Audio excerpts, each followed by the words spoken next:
What's going on, guys? Mike from FDT-TV here. Thanks very much for tuning in to my West Ham versus Arsenal preview for the upcoming fixture in the Premier League on Sunday. Let's get into it.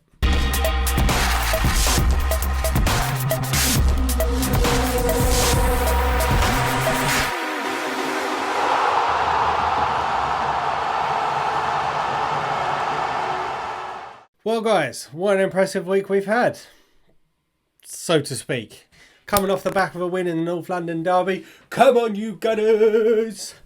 It was a well-deserved win over against Spurs. Granted, we went down to a lucky goal from Lamela.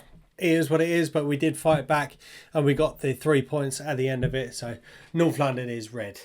Just moving on to the game in the midweek very quickly. Poor performance. But luckily, we did enough in the first leg to go through. And we have drawn Slavia Prague in the next round, who have just beaten Rangers. So they're no mugs.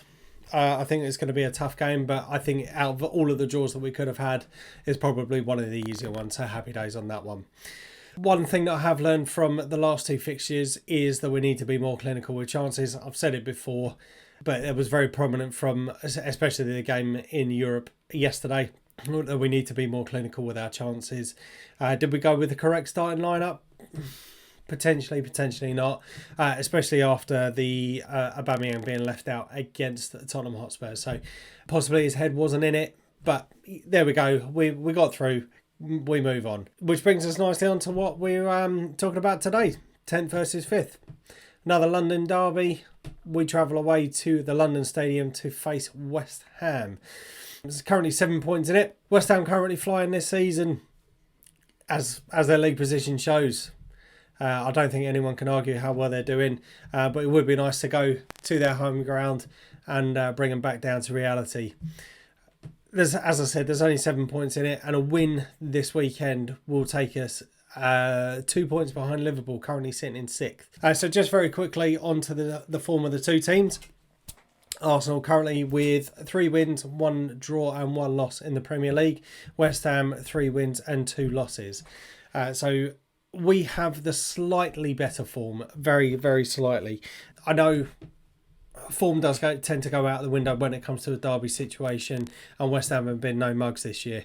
Looking at the overall head-to-head, 69 wins, 39 draws and 35 losses in all competitions. And the last 6 does make for good reading for us. 5 wins and 1 loss. The loss coming back in 2019, I think it was. We are fighting for European places. Both teams are fighting for European places. Obviously, we have the advantage that we're still in the Europa League. It is a competition that we could potentially win. West Ham obviously looking to fight for over either the Champions League positions or the Europa League. And it would be good to see him in Europe again. I know that'll make Ian happy. I'm going to talk very quickly about my starting 11 for this particular fixture. I have got Ian, who is going to give us a bit of a brief overview of ones to watch, and then we'll come back and summarise that. So let's jump into my first 11. So there we go, guys. That is my first 11 for the upcoming fixture. To be honest, I mean, I have stuck with the same team that I have had for quite a few fixtures now. Ben Leno in goal. Cedric, I'm going to throw into right back position. Hector Bellerin had a game against Olympiacos, was okay, but I think for me, Cedric is the better right back at this current moment. David Luiz cements his place in the centre of the defence. I think he's been absolutely outstanding and a brilliant leader. The partnership between him and Gabriel is fantastic. Obviously, you can coach him to be in the right positions. I do think he's going to be instrumental in this particular fixture. If you are a West Ham fan, checking out this video, if you go over to Ian's video, you'll be able to see my ones to watch through his video, which will be able to I will highlight the importance of David Luiz.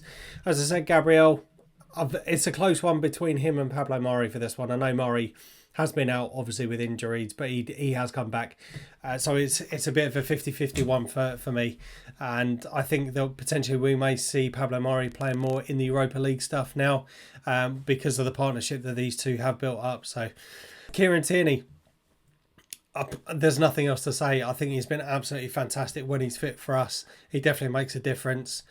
Granted, I didn't think that the whole team in general had their best game on Thursday, But for me, one of the standout players, again, was Kieran Tierney. He loves to get down the wings, links up well with Aubameyang, and can score goals. So, yeah, those two definitely. Yeah, Granit Xhaka and Thomas Partey in the centre of midfield. We did see Dani Ceballos and Mohamed El Neni in the centre of midfield against Olympiacos. But they're substituted very early in the second half just because they were both having a poor game. And with those two being brought on, and also Martin Ødegaard, it changed the game. I have gone for Willian out on the right-hand side of the pitch. I know Bukayo Saka is currently out with a suspected hamstring injury. Nothing against Pepe. I think the pair of them have shown their better form over the last few weeks. But for me, I think Willian is going to be crucial in this particular fixture. But again, I wouldn't be surprised if we do see Pepe with his skill and his ability and his pace for him and Aubameyang down the wings. I think are going to be crucial. Lacazette, for me, was absolutely outstanding in the North London derby. Won the penalty, scored the penalty. It's just been brilliant. I am really surprised that we haven't seen him used more in recent games, just because of his hold-up play. I think he can be the target man that we know and love as an Arsenal team, and I think he isn't being utilised when he should be utilised. So for me, Lacazette has to start this particular game against the West Ham defence. So there we go. That is my starting 11. I'm just going to bring in Ian very quickly just to give his thoughts on this particular game. Hello Arsenal fans, my name is Ian. I am a West Ham fan, as you probably already know. Here are my 3 key points to West Ham taking you to task on Sunday. Number 1, Mikel Antonio, the beast himself. He is huge, he is strong, he is quick. He does not stop running, and that is going to be a problem. I can see a David Luiz clanger incoming. The beast will prevail.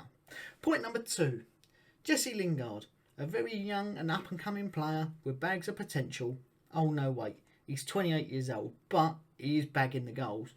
And he's quality, isn't he? He is quality. You can't deny that. He is going to get a spot with England for the Euros. So number 2 is Jesse Lingard. And number 3 is actually your own mistake in Lucas Fabianski.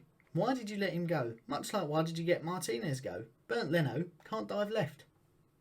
Fabianski, and Martinez for that fact, can both dive left and right. So for that sense, he's going to keep out your goals. And they are my big 3 points for Sunday's game. Back to Mike. So there we go. That's Ian's thoughts on this particular game. Obviously, 3 key players that he thinks are going to change the game for West Ham. Personally, I do think it is going to be a tough game going to the London Stadium, especially with the form that West Ham have been on this year. There are some players that obviously Ian hasn't mentioned, which I think would be key to watch out for in this particular game. And I wouldn't be surprised if we come away with the draw. However, I would like to see us pick up all 3 points. And it's a fixture that we tend to do very well in anyway. So there we go, guys. That is my preview. I'm going to go for an Arsenal 2-1 win on this one. I know Ian is thinking the same as well. And there are double points on this. If you haven't already, please hit that like and subscribe button. We do have the podcast coming out weekly as well as our weekly previews. And we'll hope that the Arsenal will march on and get the 3 points. And we'll catch you on the next one. Thanks very much, guys. See you later. Right, guys. Thanks for watching. Please hit that like button and subscribe. See you next time.